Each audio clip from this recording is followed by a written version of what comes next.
Hello student, इन इस lecture में जो हम सीखने वाले हैं वो सीखने वाले हैं कि कैसे हम डिस्प्लेसमेंट को मेज़र करते हैं।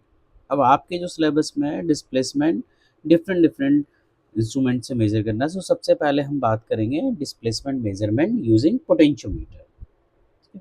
अब इसमें भी दो तरह के होते हैं, एक तो होता है हमारा लीनियर, दूसरा होता है एंगुलर। तो सबसे पहले हम सीखने वाले हैं लीनियर के बारे में। चलिए, डिस्प्लेसमेंट हमें मेज़र करना है, तो ऐसा नहीं है कि डिस्प्लेसमेंट डायरेक्टली हमारा मेज़र हो जाएगा। डिस्प्लेसमेंट को हम कैलिब्रेशन किसी न किसी फिजिकल क्वांटिटी के साथ करेंगे। फिजिकल क्वांटिटी तो डिस्प्लेसमेंट हो गई। अब उस डिस्प्लेसमेंट को कैसे हम, जो इलेक्ट्रॉनिक सर्किट होते हैं उनमें जो हमारी वैल्यू होती है उनके साथ कैसे कैलिब्रेट करेंगे, वो अभी हम सीखने वाले हैं। सो आप लोगों ने एक फॉर्मूला पढ़ा होगा, that is R equal to rho into L by A. Rho क्या होता है हमारा, रेसिस्टिविटी होती है। एल क्या होता है, लेंथ ऑफ द वायर होती है। और ए क्या होता है, एरिया होता है। सो अगर हमारे इन तीनों पैरामीटर्स में किसी में भी वेरिएशन आता है तो हमारा रेजिस्टेंस वेरी करता है। इसी कॉन्सेप्ट को हमें यूज करना है। सो यहाँ पे एक सर्किट बनाया गया, आप लोग यहाँ देख सकते हैं, ये हमारा है पोटेंशियोमीटर। अब कैसे इसको बनाते हैं, तो यहाँ पे पहले अरेंजमेंट देख लेते हैं। यहाँ पे आप देख सकते हैं एक सिंपल वायर है, जो आप ये देख रहे हैं, दिस इज योर वायर, जो टर्न लेके एक सर्कुलर उस पे वायरिंग की गई है। सो सिंपल वायर है, ठीक है, जो इसे एज ए रेजिस्टेंस हम यूज कर रहे हैं, ठीक है। और उसका एक टर्मिनल हमने पॉजिटिव से कनेक्ट कर दिया है बैटरी से, और एक हमने कर दिया है निगेटिव से, यहाँ पे आप देख सकते हैं, ठीक है। और साथ में क्या किया है, एक वाइपर लिया है। उस वाइपर को आप यहाँ देख सकते हैं, एक वाइपर जो हमने लिया है, शाफ्ट लिया है, उसको मैंने यहाँ पे अटैच कर दिया है। क्लियर। अब होगा क्या, पहले इसकी फंक्शनलिटी को समझते हैं कि यहाँ पे एक्चुअली होगा क्या। चलिए, अब हमें R equal to rho into L by ये पता है, ठीक है। अब क्या होगा, इस शाफ्ट को हम किसी ना किसी, जहाँ पे भी हमें डिस्प्लेसमेंट चाहिए, हम क्या करेंगे, उससे कनेक्ट कर देंगे। तो ये शाफ्ट क्या कर सकता है, या तो राइट साइड जाएगा, मूव करेगा, या लेफ्ट हैंड साइड मूव करेगा। अब इस शाफ्ट से एक वाइपर कनेक्टेड है। अब वाइपर यहाँ पे देख सकते हो, ये रेजिस्टेंस से कनेक्टेड है। यहाँ पे आप देख सकते हैं, this is connected with the resistance. तो अब क्या होगा, ऑब्वियसली अगर मैं देखूं तो रेजिस्टेंस की जो लेंथ है, ठीक है, लेट्स सी अगर मैं यहाँ से जी स्टार्ट करता हूँ कि एल इक्वल टू 0, ठीक है। तो अब क्या होगा, जैसे जैसे मैं अगर इस तरफ मूव करूंगा तो लेंथ क्या होती जाएगी, इंक्रीज करती जाएगी। और अगर मैं लेफ्ट हैंड से हो जाऊंगा तो लेंथ क्या हो जाएगी, डिक्रीज करती जाएगी। सो राइट हैंड साइड जाने पे लेंथ इंक्रीज कर रही है, और वापस आने पे क्या कर रही है, डिक्रीज कर रही है। सो ये वाइपर जो है, ये आपको एक तरह से लेंथ के लिए दिया गया है। और ये देखो, आप देख रहे हैं कि ये जो हमारा क्या है, टच है। यहाँ पे देख रहे हो, ये टच है, यहाँ पे ये पोर्शन। सो ये राइट मूव कर सकता है, लेफ्ट मूव कर सकता है। अब होगा बेसिकली क्या, प्रिंसिपल सेम सिंपल प्रिंसिपल है, जो रो इंटू एल बाई ए।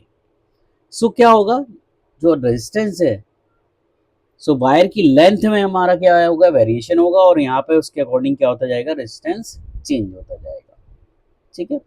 अब इसी का अगर मैं इक्विवेलेंट सर्किट बनाऊंगी, कैसे मेजरमेंट आ रहा कि आउटपुट वोल्टेज हम यहाँ पे कैसे मेजर कर रहे हैं, तो उसके लिए सिंपल सा सर्किट अगर मैं देखूं, इसी सेम सर्किट को इक्विवेलेंट सर्किट में बना लेते हैं।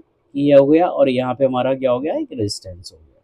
चलिए, रेजिस्टेंस हो गया, इस रेजिस्टेंस को हम दोबारा बना लेते हैं। ये रेजिस्टेंस हो गया। यहाँ पे हमने क्या किया, इनपुट वोल्टेज दे दिया, इनपुट वोल्टेज, ठीक है। और यहाँ पे हमने क्या किया है, एक वाइपर कनेक्ट कर दिया। जो वाइपर हम वहाँ पे देख रहे थे, ये यहाँ पे क्या हो गया, आपका वाइपर कनेक्ट हो गया, ठीक है। This is your wiper. अब जो हम आउटपुट वोल्टेज ले रहे हैं, वो कहाँ पे ले रहे हैं, एक हमारा एक पॉइंट हो गया। सो आउटपुट वोल्टेज हम यहाँ पे मेजर कर रहे हैं। और लेट्स सी, जो लेंथ है, ये एल इक्वल टू 0 और L equal to let's see मैंने मान लिया 10 मिलीमीटर। तो ये जो वाइपर है ये क्या कर रहा है, अप एंड डाउन जा रहा है, या तो ऊपर जा रहा है या नीचे जा रहा है। So obviously L equal to 0 से जाएगा तो कुछ चेंज होगा। सो यहाँ पे एक तरह से आप लिख सकते हैं कि जो इनपुट जो लेंथ हो गई वो एल आई हो गई, और लेट्स सी ये लेंथ जो है क्या है, एल नॉट है। सो ऑब्वियसली अगर एल नॉट चेंज होती रहेगी, और एल नॉट कहाँ से चेंज हो रही है, एल आई से ही चेंज हो रही है। सो डिस्प्लेसमेंट हम यहाँ पे दे रहे हैं। सो अगर लेंथ चेंज होगी तो यहाँ पे क्या होगा, आपका आउटपुट वोल्टेज चेंज होता रहेगा। तो हमारे पास एक टेबल आ जाएगी। टेबल किस फॉर्म में निकालेंगे हम। सो हमने क्या किया यहाँ पे कि एक तो हम क्या कर रहे हैं, डिस्प्लेसमेंट दे रहे हैं। डिस्प्लेसमेंट दे रहे हैं तो क्या चेंज हो रहा है, रेजिस्टेंस चेंज हो रहा है, और रेजिस्टेंस चेंज हो रहा है तो क्या हो रहा है, आउटपुट वोल्टेज चेंज हो रहा है। सो फॉर एग्जांपल डिस्प्लेसमेंट आपने 1 mm का दिया, तो resistance let's see 2 ohms change हो गया। 2 ohms हो गया तो लेट्स सी आपको V1 क्वांटिटी मिली। सेम आपने 2 mm का डिस्प्लेसमेंट दिया, 5 ohms हो गया, यहाँ पे आपको क्या मिला, V2 मिला। सो इस तरह से क्या हो गया, आपके पास एक कैलिब्रेशन टेबल आ जाएगी, जो डिस्प्लेसमेंट रेजिस्टेंस में भी मेजर कर सकते हो या डिस्प्लेसमेंट वोल्टेज से।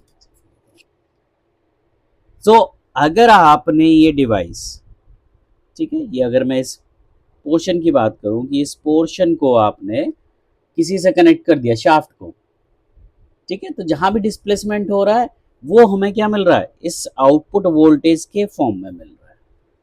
सो आपके पास जो टेबल बन रही है, रेजिस्टेंस चेंज और डिस्प्लेसमेंट चेंज हो रहा है, डिस्प्लेसमेंट चेंज होने से रेजिस्टेंस चेंज हो रहा है, रेजिस्टेंस चेंज होने से क्या हो रहा है, output voltage. This is a simple concept about the potentiometer, वो भी कौन सा है, लीनियर, ठीक है, क्योंकि हम लीनियर फॉर्म में चेंज कर रहे हैं। चलिए नेक्स्ट लेक्चर जो हम देखेंगे वो हम क्या देखेंगे कि एंगुलर डिस्प्लेसमेंट जो होता है वो हम कैसे मेजर करते हैं। Thank you students.